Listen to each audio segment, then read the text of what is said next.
So, hi guys, I thought I would just do a quick update on my new purchase, the Sony a7r3. I've just recently, actually on the same day, sold my a7r2 to a very good friend of mine who wanted a nice upgrade, so he's taken that off me. And I've gone for the Sony a7r3.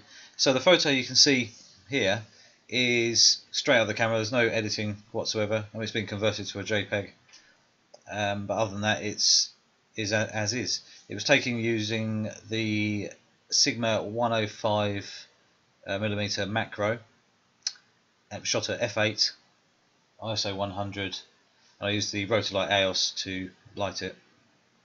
And obviously, it's an A mount lens, so I adapted it using the LAE a3 adapter from Sony, and it works really well. And it's a lens I was thinking about swapping it for the Sony 90mm, but as you can see, it's rather sharp, and for the money, and the fact that I own an adapter to make it work, I'm just going to keep that and carry on using that. So it's a very good lens that's done me well, and it's not worth enough to upgrade really. So but that's that shot there. I shall zoom in, and you can see it's pretty sharp. Depth of field obviously is there, and it softens off relatively quickly. I mean, there's two or three coins down there, but these two here are nice and sharp. So ideally, I would actually, if I was going to actually do an all in focus shot, but I didn't really want to, because this coin here is the subject. So this is the one that jumps out at you because it's got to be more interesting writing. So these ones here that soften off, actually, it's a good thing, I think. But you could do, if you want to do some focus stacking, you could focus here, focus here, focus here, focus here, focus here, focus here, and focus there, and down that one as well, and then merge all the shots together to make a sharp image through the whole range. The benefits of the a7r3 over the a7r2 that I've noticed straight away, I've literally just had the camera a couple of days, and straight away the faster autofocus and the bigger buffer, which allows the 10 frames per second and improved ISO performance, has given it a noticeable image quality improvement. The a7r2 is incredible. I've never ever thought that I needed a better quality image produced from any other camera that I might own or anything like that, but they have done it again, Sony, and the crispness and just the sharpness of the image is just that little bit better. I think it's just improved over the whole thing. It's not in, if I was to take a picture with the a7r2, it's probably so close that it's probably not really that noticeable, but it is in some respects. It's very strange. I just think it works really well, and whatever they've done, the little tweaks here or there to make it that much better, have actually made it noticeable in the real world. So it's definitely worth the upgrade. It's a lot of money. I mean, it's cheaper than the A9, which makes it, to me, a complete bargain. I mean, £4,500 for the A9 and £3,200 for the a7r3, with high resolution, 10 frames a second, which, to be honest, is plenty. And I do have the RX10 Mark IV for sort of sports and wildlife sort of shooting, which I do just generally on days out, so it works perfectly for me, this sort of setup. So that's the basic sort of feel for the camera. The bits I like about the camera are, what I noticed straight away was the extra buttons. So you've got the, I'll just put another shot up for you to have a look. All these are straight out of camera, they've just been converted to JPEGs. So the C3 button, which is on the left hand side of the viewfinder, and as a stock setup, it is the autofocus adjustment. So you can go from continuous focus, single shot focus, and manual focus, etc. And it's really nice actually, because you can just go dunk, change it, done. It's really nice. The everything is just made to feel a bit better. The whole quality of the camera feels more expensive. I would say if you look at Canon high-end cameras, it's up with that quality of build quality now. It's definitely really, really good. Noticed it straight away. I mean, the a7r3, I mean, mine's 2.5 years old and it still looks very good. It's been used daily. There's a few little scuffs and marks on it, but nothing major, and it is built really well. But the a7r3 is another level. It's definitely better built, slightly bigger grip, and yeah, it's just a nice thing to have in your hand. The button layout is slightly different. So they've moved the movie button to next to the viewfinder, which is like straight on your thumb, so that's really quite good. You've got the joystick now, plus a few other buttons as well. And yes, I am a button person. I don't really use the touchscreen all that much, not yet anyway. And it's allowing me to. I'm just getting used to learn the buttons at the moment. So when you look, obviously you've got the camera up to your face and you're looking through the viewfinder, trying to find the buttons. They're just slightly in a different place. So I'll find them eventually. I'm getting there. So that's, the fact you've got a couple of extra customizable buttons is is really good. The other thing I noticed about the touchscreen, actually, I've not really used it, and you have got one on the RX10 Mark IV, but I turned that off because the camera's slightly smaller in the way it sits on the back of the camera. I kept touching the touchscreen by accident and moving the focus points and things like that when I didn't really need to, so I've turned it off on that. But on the a7r3, I've left it on and I haven't done anything with it that's annoyed me yet. So I think that's quite good. The only thing they haven't done, which would be really nice, is the pinch and zoom in and out setting, like you have on a mobile phone, on an iPhone or an Android or whatever. And even though you can actually, when you preview a photo, you can actually move the photo around with your finger. So they've got that bit done. So there's no reason why they can't implement this pinch in and out thing. So hopefully they do that on a firmware update. The shutter mechanism is completely redesigned apparently, and you can hear it. It sounds completely more robust and it sounds a higher quality shutter. It sounds weird, but it sounds much nicer to the ear. And the ISO performance is more noticeably better. It's crisper, less noise at higher ISOs. The autofocus is ridiculously quick. It's a complete game changer, that compared to what the a7r2 was, and that was no slouch really in the real world. It did absolutely fine. But the a7r3 now you can use as a sports camera, quite happily. It would keep hold up, with the bigger buffer and everything, and the faster autofocus. I focus now when doing portraiture.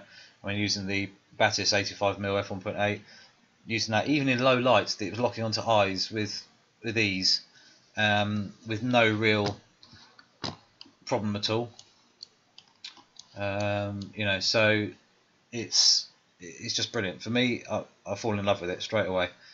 The pixel shift, I've noticed straight away the pixel shift does not work with non-FE lenses. So if you're adapting a lens, it does not work. I was getting some funny ghosting and things going on where I think it's trying to shift the focus slightly. With the Sigma 105 macro, it may have had something to do with the stabilization on the lens. I'm not really sure, but when I put it into manual focus, it worked fine. So if you've got an adapted lens and you're using the a7r3, I think it's worthwhile focusing, going to manual focus. So you lock the focus point, sort your focus out, and then shift it into manual focus. So it's pre-focused, and then try the pixel shift thing. So where it takes 4 photos whilst moving the sensor around a little bit, and then you use some software to overlap the images, and then it compresses it to an image. It's definitely gives you a sharper image. This shot here actually is actually Dungeness Lighthouse, which is in Kent, in England, and this is taken at 70mm on the 70-200 f4 Sony G lens. And just zooming up here, I mean, that is how sharp. That's at f4. It's sharp as. Let's go for another shot. Right, so this was a moving target, and shooting into the sun a bit here. The sun was to the right hand side. Very windy day, so the seagulls were getting blustered around all over the place. This has been cropped in, by the way, around about 70%. So you've lost 70% of the image, and it still looks pretty good. And it was a bit of a interesting lighting situation, that one. This is the lighthouse at another point of view. This is a JPEG, and I think what's happened here, the JPEG's got rendered badly, not really sure, but it looked a lot better in RAW, but actually it doesn't look too bad. This is at 70mm again, but as you can see the sort of way it's rendered, the darks and everything, when you open it in Photoshop it looks much nicer. But as you can see, very sharp image, yeah, very detailed, even as a JPEG. Moving targets again. The a7r3 was just locking on, no problem at all. I was just tracking those birds. Huge waves, and it was just, I mean, it was focusing into the whites, which I thought was, you know, incredible. It was picking up on the spray, which was absolutely amazing. The little dots of focus were buzzing around. This guy here, shot obviously a relatively high shutter speed to give it a silhouette feel. But the waves were incredible, they were just crashing away. He looks like he's about to get smashed in the face by them, but actually he was about 40 feet away, so it shows you how big the waves were, and they were crashing quite short into the beach there. Just another shot here, random. If I go to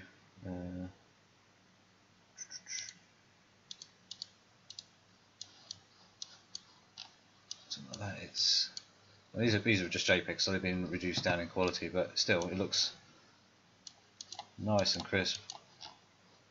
But it's, you know, the shots just coming straight out of the camera. I'm not editing hardly any shots. It's just, you know, it's just a nice example of what the camera can do. You can see the spray spraying up everywhere.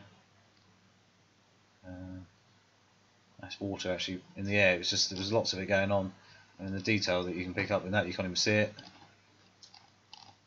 There it is, up in the air. So the kind of detail it's picking up, is tiny water drop that's being sprayed around everywhere. It's incredible. Whilst having full detail on things like this, you know, absolutely brilliant. This shot here actually, so shot at I think about 160 mil, something like that, and I've cropped in a little bit there, but the big wave and everything, that seagull had a little bit of shock of his life. So what I did was I cropped in heavily, and that's the shot there. I mean, heavily cropped in.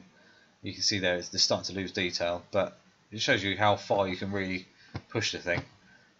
And it's, you know, it's just, you know, crazy. This shot here was quite funny actually. So you see the bird here. There we go. So it's the bird there, which the camera is actually focused on as a moving object. All this water here was pouring in. The bird literally took off. I literally turned around and ran because it was coming in so quickly. Luckily with the birds, they can just go upwards. They just vertical takeoff and they miss it. But the camera locked on. The exposure completely wrong, but locked onto the bird, and you know, I just turned around and legged it, and it just locked onto the bird and actually still got him in focus. So that was quite funny. I wasn't even looking down the camera. I was turning to run. So that was quite amusing. This shot here is the lifeboat. You know, I've messed around with this a little bit just to increase the colour tones, just to make it a bit more interesting, and just a nice reflection there. It's, you know, it's just it's an improvement over the whole camera. These actually, if I open one of these in Photoshop, like this one here for example, you'll see the difference. This is a compressed JPEG, and just the way they save it, and it should look a little bit different. It just looks cleaner.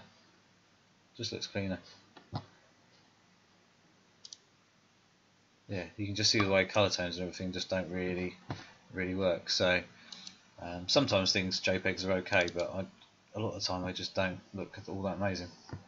The waves and everything crash into we had some really high winds, and it was really interesting. And then you get an idiot like this person here, decides to stop and have a look at the waves, but as you can see, the water is crashing up into the into the fence there. And it was chucking stones up there as well. So the fact that I was actually hoping the car was going to get smacked by a big wave, but unfortunately that's as big as it got there.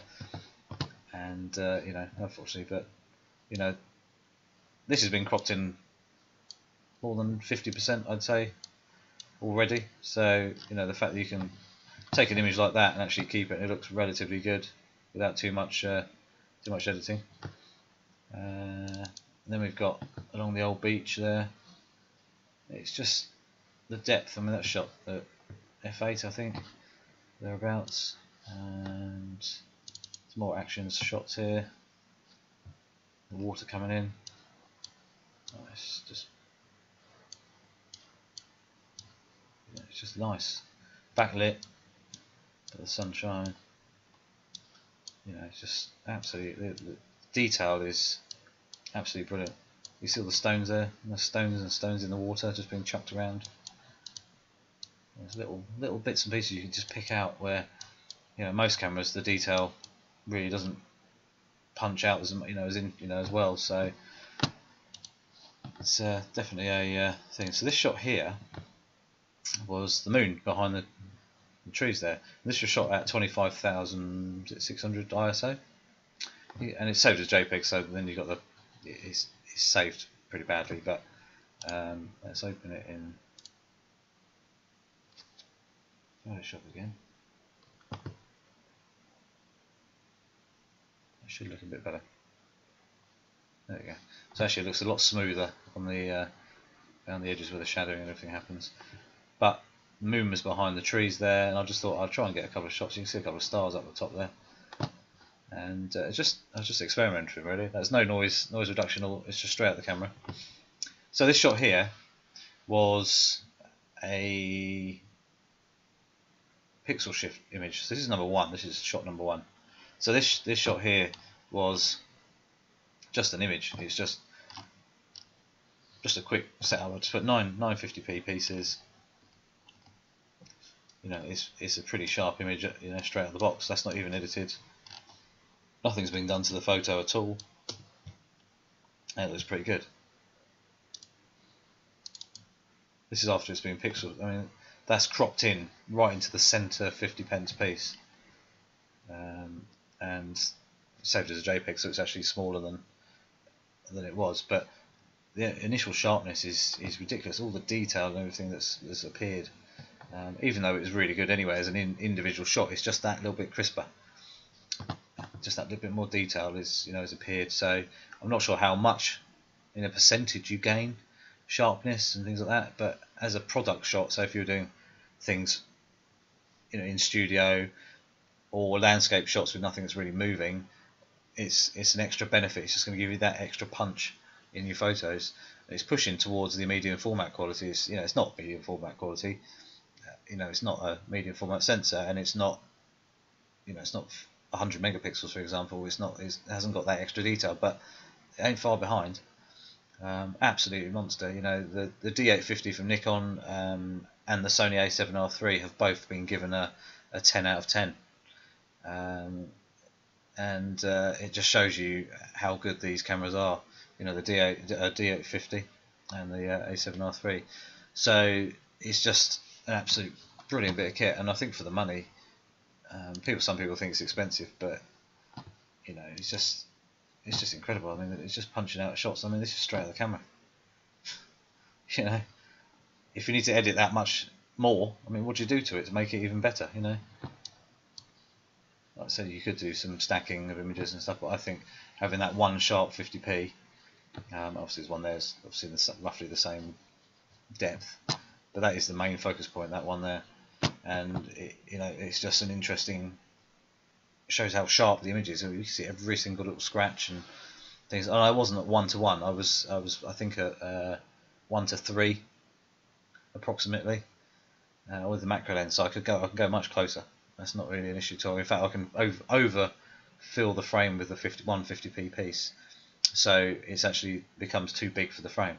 So it just makes it a bit too close. But this works quite well as an image. Yeah. So.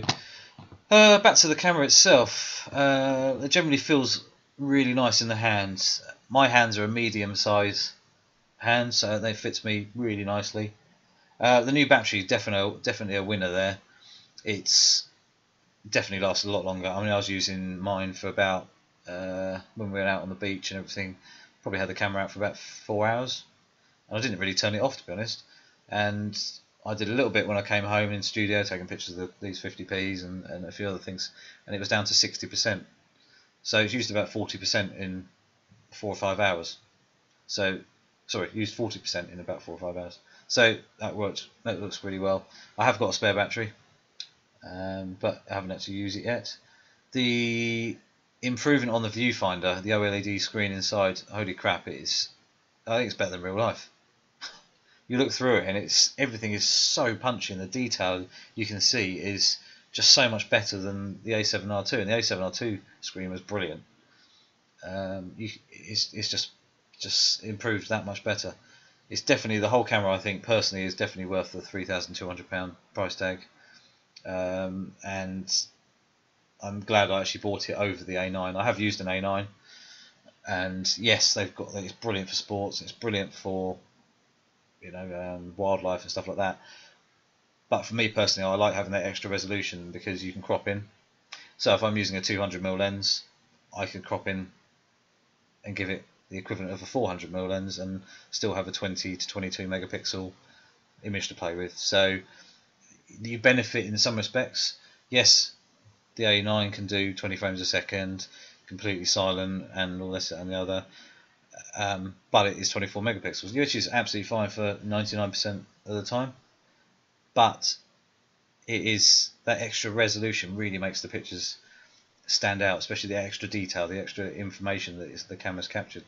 So, like you say, everything is different for everyone. Everyone's got their different needs, and some people are saying, "Oh, you should have got the A9." I was like, "Why would I spend £1,300 more when the a7r3 does everything I need it to do and more?" Actually, there's some things inside the menu I don't even know what they are yet. I haven't had time to read the book, and setups that I'm like, really, what the hell? I don't even know what that means. I've never seen it before. But as a complete upgrade over the a7r2, the a7r2 has done me really well for the last 2.5 years, and I've learned it inside and out, and I know I've got 100% use out of it completely. And the a7r3 is just that little bit much better. There's a little bit more detail in the shots, I think, a little bit sharper, less noise. The autofocus, much quicker. You've got the silent shooting. You've got 10 frames a second instead of 5, and it doesn't buffer up pretty much instantly. I'm shooting uncompressed RAWs, and I'm not shooting uncompressed RAWs. They're about 80 megabytes each plus.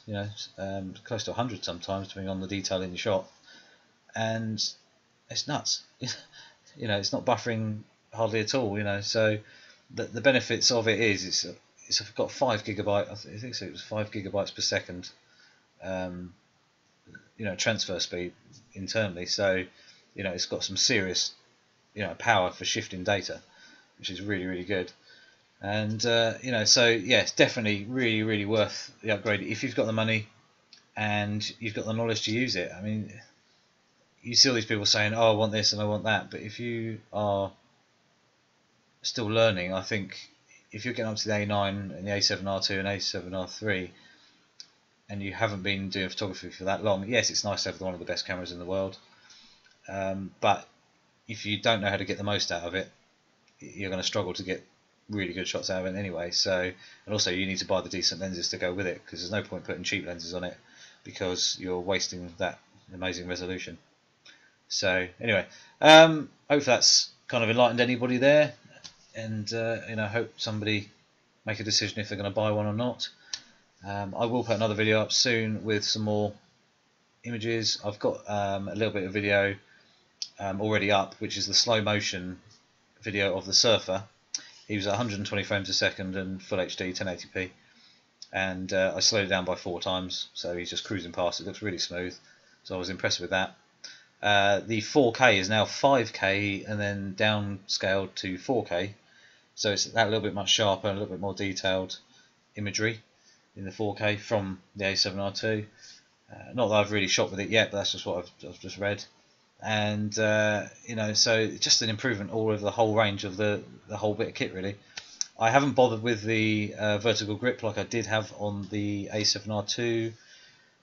Having the grip on the a7r2 allows you to stick 2 batteries in it, and when you've got 2 batteries in, you kind of forget about the battery size and how quickly it uses them, uses them up. So it was a brilliant thing for that.